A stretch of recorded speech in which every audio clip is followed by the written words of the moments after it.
السلام عليكم يا شباب. دي رؤوس الأسرى أو الأعداء أيام المصري القديم.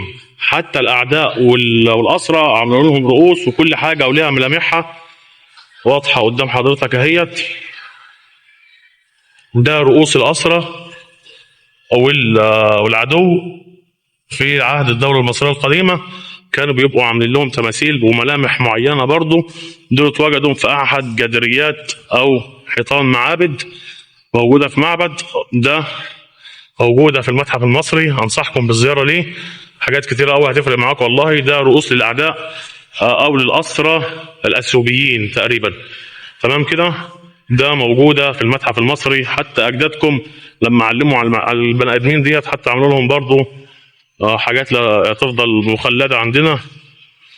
ده موجود في المتحف المصري. طبعا بيعلموا على الأسرى والأعداء ويعملوا لهم تماثيل عشان تفضلوا فاكرينهم بيها.